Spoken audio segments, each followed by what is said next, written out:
Today, I was working on getting my calendar ready for February, looking at what my February 5th paycheck is going to be, and I thought it would be a good idea to bring you in behind the scenes on what it looks like when I'm looking at a paycheck that I'm about to receive, working on my calendar, because I switched some bills around. And so I thought it would be helpful to show you my thought process when I'm figuring out my budget for an upcoming paycheck and what this really looks like.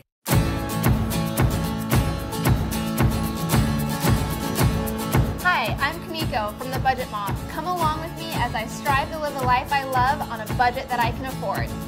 I don't think you guys have seen me do this process yet because you've never seen me actually write in pencil on my bill trackers, and that's what I want to show you. So I get a lot of questions with my income on the calendar.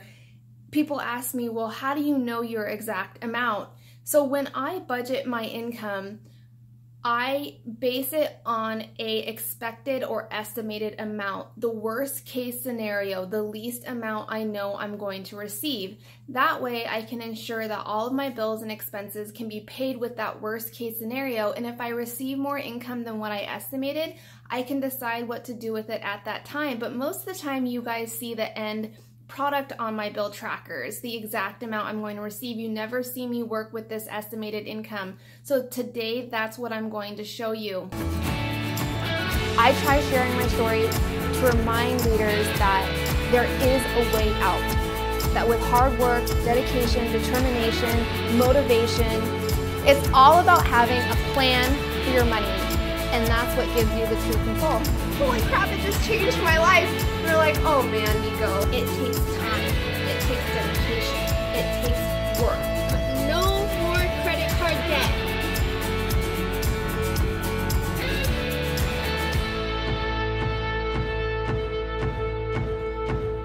Okay, so what I worked on this morning is getting my February calendar all filled out. And what that looks like is adding all of my bills, all of my holidays, and all of my appointments to my calendar. So this is literally everything that I have to include in my budget for my paychecks in February.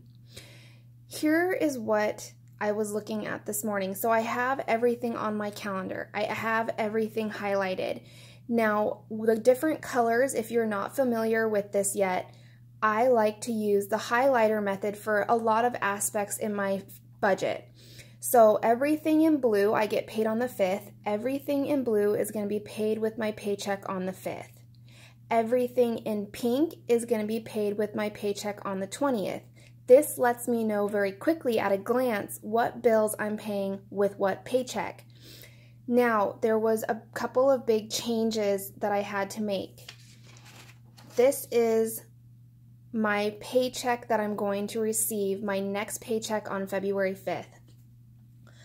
As you can see, I have written down all of the bills that I want to pay with my February 5th paycheck. How did I determine what bills I wanted to pay?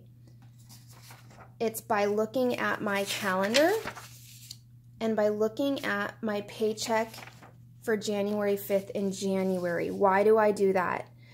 So I haven't estimated this paycheck on February 5th to use $13.80. This is the least amount I think I am going to receive on February 5th. Since I'm working with $13.80 for my February 5th paycheck, it's a matter of looking at my calendars, my bills, and saying, okay, what bills can I pay that's going to fit within that income restriction but still give me money left over for my cash envelopes and my savings plan?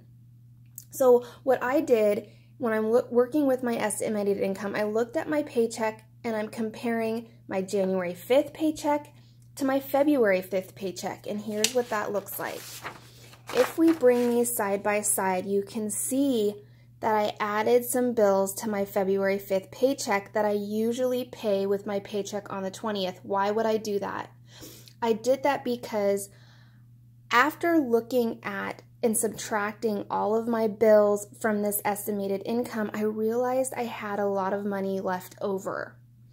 And when that happens, I always like to look at my bills and figure out, well, maybe I should take some bills away from my February 20th paycheck so I have more money left over with that paycheck. So with my February 20th paycheck or my last paycheck of the month, I pay a lot of bills, bigger bills, my rent, all of my insurance comes out with my last paycheck of the month. And so I use a little bit more of my business income as a wage to cover those bills.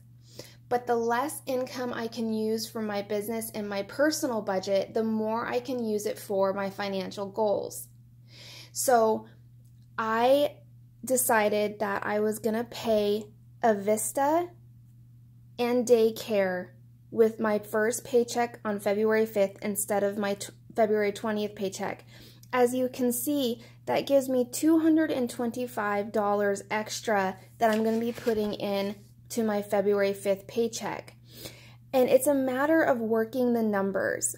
So if I subtract all of my bills, I'm left with $916 from this estimated income. That allows me to cover all of my variable expenses, my cash envelopes, and my sinking funds. And as you can see, here's me working in pencil, figuring out if this is how I want my bills and expenses to look like with this paycheck.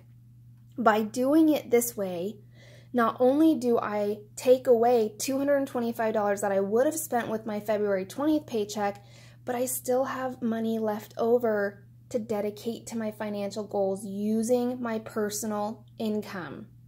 And that's going to go to my house savings account. So it's a matter of when you're looking at your calendar and you're looking at your paychecks versus what you need to pay, you need to make sure that you have it set up to where you can afford your bills, your cash envelopes, and your savings plans. Now, I've been getting some questions about the savings plan saying, I have 50 savings plans. It's eating my income. I'm finding no money left over for my debt. That's where I tell you, you need to scale back on your sinking funds. I know you're going to want to save and feel like you're prepared for every single thing that comes up in your life. But at this point, you want to make sure that you do it smart. And so it's a matter of write down everything that you want to save for in your sinking funds. Go through that list and start scaling down, figuring out, saying to yourself, okay, well, you know what? I can cash flow this cost. It's only $50. I can cash flow this. Maybe I don't need to spend this much money on all of my birthdays next year. Cut down and prioritize your sinking funds. Get it down to like your maybe 3 or 4 major savings sinking funds that you want to accomplish. And these are mine. Okay, I have 1, 2, 3, 4, 5, 6. 6 that I'm working on. I would not have more than 6 sinking funds. But that's just me. Makes things a little bit easier. So this is my thought process when I'm working with estimated income.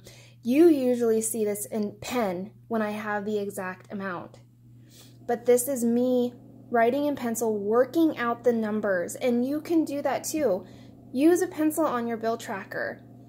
Lay out your plan. See where it gets you. Move bills around. And it's completely trial and error to what's happening in your real life. So it's hard for me to tell you what bills to pay with what paycheck because it's your personal life and I don't really know what that looks like. But for February also, the cool thing is we have one holiday coming up in February and that's Valentine's Day. I don't know what I'm doing for Valentine's Day yet, but I have $100 already saved. And I started saving for this last year. So that's done. Pretty cool. So $100 ready for that, and I put it right here how much I have to spend in my sinking fund. So that's how you work the calendar method. It's about trial and error, figuring out what bills work best with your paychecks. Now, I also had to start March because my paycheck on the 20th includes bills that I have to pay in March. Okay, my February 20th paycheck is paying these first couple of bills on the 1st and 2nd of March because I don't get paid again until the 5th. So that's what it looks like on your calendars. And that's why you're seeing this as green, because green was my February paycheck, my January 20th paycheck in January. This paycheck on January 20th in green is covering these couple of bills in the beginning of February. Do you see how everything is organized, color-coded, and then it's just a matter of working out your calendar and your budgets. If you found this video helpful, please share it, and don't forget to subscribe.